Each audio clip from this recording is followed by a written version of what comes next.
Bonjour à tous et bienvenue dans cette vidéo. Ça, c'est de l'intro faite avec la plus grande des classes.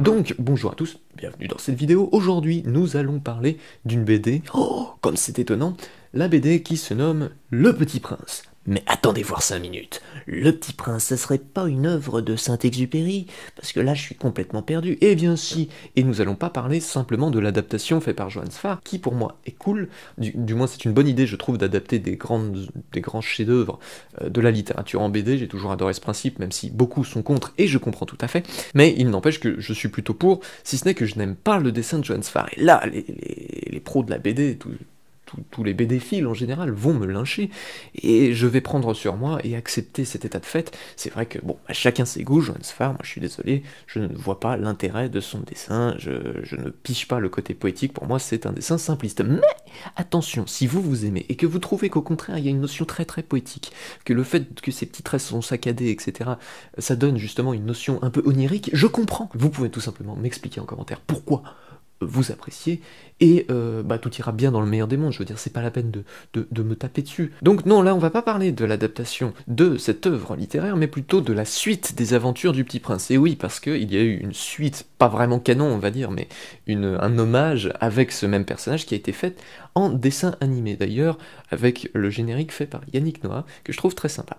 De planète en planète, sur la route des vents. Ce dessin animé que j'ai d'ailleurs eu l'occasion de regarder, sûrement tous les épisodes, avec une conclusion d'ailleurs qui était assez exceptionnelle pour la saison 1 avec la planète du serpent. Et donc là c'est le Petit Prince qui est retourné sur son astéroïde B612 et qui va du coup voyager de planète en planète pour sauver les peuples du serpent, qui va essayer de les manipuler pour les transformer en idées noires et que leur planète se détruise par sa faute et par l'ingérence des habitants qui vont être du coup manipulés par les actions du serpent. C'est un parti pris particulier de continuer cette histoire de façon commerciale, parce que c'est clairement une série, donc voilà, il va y avoir plein d'épisodes, ça va être beaucoup plus mercantile, et le fait du coup de vendre une série de BD sur Le Petit Prince, qui est une œuvre magnifique, mais qui est surtout une critique sociétale plus ou moins, qui parle légèrement de la superficialité des adultes, et donc c'était étrange, voire même très risqué, voire même peut-être un peu ironique, de faire une série, et après des BD là-dessus, la suite des aventures du Petit Prince, ça fait un petit peu étrange. Mais la série, si on le prend vraiment comme un hommage, et pas réellement comme une suite à proprement parler, ou même quelque chose qui se rattache complètement à cet univers, c'est plus une référence à l'univers de base d'Antoine de Saint-Exupéry, et si on le prend vraiment comme une référence, un hommage même, on peut constater que même s'il y a ce côté très mercantile, c'est plutôt une bonne adaptation, parce que le dessin animé s'adapte très bien à son public, avec des histoires intéressantes, qui parlera bien sûr plus aux enfants, mais qui sont quand même pas mal, avec de beaux messages qui sont prônés, comme la liberté, des trucs assez classiques, comme l'amitié, etc., l'amour beaucoup aussi, et le libre arbitre, blablabla. Il y aura beaucoup de messages qu'on pourrait considérer comme étant clichés, mais qui font toujours du bien, et qui sont plutôt cool pour une série pour enfants. Voilà, je trouve qu'en plus, la diversité de chaque planète est intéressante, et les personnages sont plutôt sympas, l'animation est plutôt cool aussi, sans être exceptionnelle, mais voilà, et la fin avec la planète du serpent est même assez, on va dire, plutôt sombre. La BD Le Petit Prince, ça reprend carrément certains épisodes, pas tous il me semble, mais certains épisodes de la série. Et est-ce que c'est une bonne adaptation d'une adaptation? Là est la question. Et du coup, moi personnellement, j'ai lu 13 tomes, si je dis pas de bêtises, et il doit y en avoir 25. Donc il m'en manque pas mal. Si j'ai arrêté, c'est pas parce que je trouvais que c'était moins intéressant, mais tout simplement parce que je les trouvais plus, ou alors si, j'étais peut-être passé à autre chose, c'est possible, mais du coup maintenant j'aimerais beaucoup les avoir. Je l'ai lu moi personnellement étant plutôt petit, et du coup j'ai forcément apprécié à cette époque-là, mais pour me faire une critique objective, j'ai dû me les relire plusieurs fois pour me faire du coup cet avis-là, et je considère que oui, c'est une bonne adaptation de cette adaptation. C'est une bonne adaptation du dessin animé. On ressent toutes les émotions dans les personnages. Il faut savoir que chaque tome est dessiné par un nouvel auteur, et qu'il y a toute une petite équipe qui travaille dessus. On voit qu'à la conception, il y a quelqu'un, au scénario, il y a quelqu'un, il y a une direction artistique, un dessin, un décor, une couleur, un découpage, et un conseiller éditorial. Bref, il y a une vraie petite équipe, et c'est un procédé que j'apprécie particulièrement, qu'on retrouve souvent dans les BD italiennes. Il y a toute une équipe, comme si c'était un film qui travaillait dessus. Là, c'est entre autres parce que c'est une adaptation de dessin animé, mais je trouve que c'est très bien, ça laisse une plus grande liberté à chaque corps de métier de faire vraiment quelque chose de bien et de faire quelque chose de plus régulier du coup, puisqu'il y aura toujours un dessin différent. Beaucoup de gens peut-être du coup n'accrocheront pas à un dessin, mais c'est pas grave parce que le prochain sera peut-être mieux, etc. Et je trouve que c'est sympa, chaque auteur a quelque chose à apporter. Moi personnellement je trouve que le format me plaît vraiment. Et donc ça fait qu'il y aura toujours un nouveau dessin, et chaque tome est une histoire complète, c'est plutôt cool, c'est comme le dessin animé. Le truc c'est qu'évidemment ça dure 48 pages, du coup il faut adapter parce qu'un dessin animé c'est plus long. Et ça fait qu'on va squeezer quelques dialogues et qu'on va aussi réadapter l'action. C'est pas toujours bien fait. Surtout dans le tome 1 où la scène d'intro est pour moi assez illisible, elle est pas bien découpée en tout cas, et pas forcément super bien dessinée non plus d'ailleurs.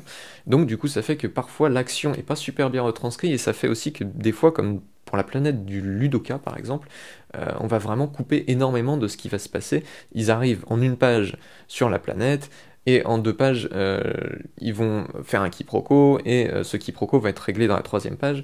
C'est plus intéressant, il y a plus de suspense dans le dessin animé, on est beaucoup plus immergé. Donc ça fait que parfois, il y a un petit souci de temps, on va dire, voilà, qui fait qu'on est moins peut-être immergé que dans le dessin animé, déjà parce que les voix et la musique, ça aide beaucoup, mais aussi parce que du coup, il y aura ce petit problème d'action, et tout devra se passer très vite. Mais dans l'ensemble, je trouve qu'il y a vraiment beaucoup de choses très très positives, surtout dans le dessin, qui change constamment, mais qui est tout le temps vraiment super sympa. La couleur est aussi très belle, les messages sont plutôt cool, et aussi on a à la fin de certaines BD, pas toutes mais certaines, on a le Petit Prince revisité par des auteurs connus comme Moebius par exemple, ou alors Thébault.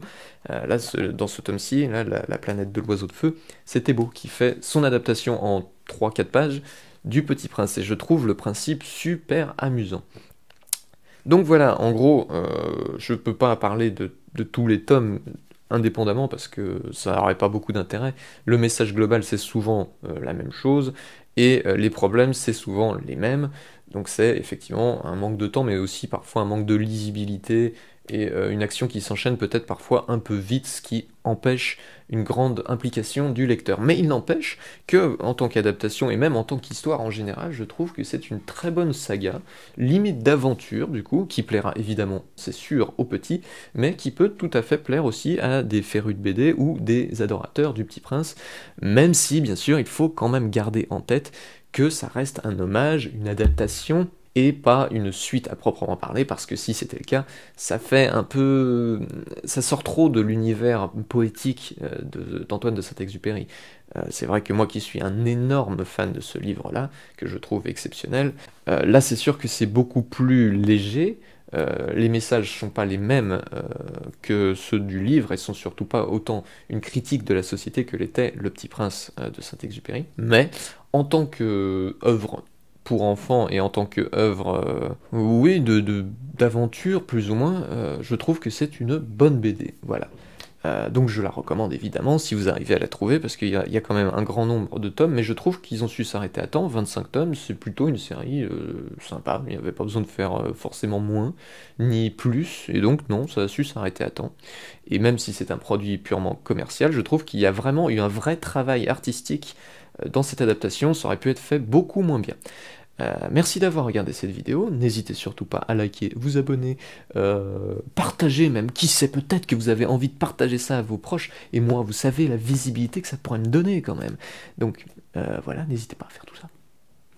Et puis je vous donne rendez-vous pour la prochaine vidéo. Bye. De planète en planète, sur la route des vents.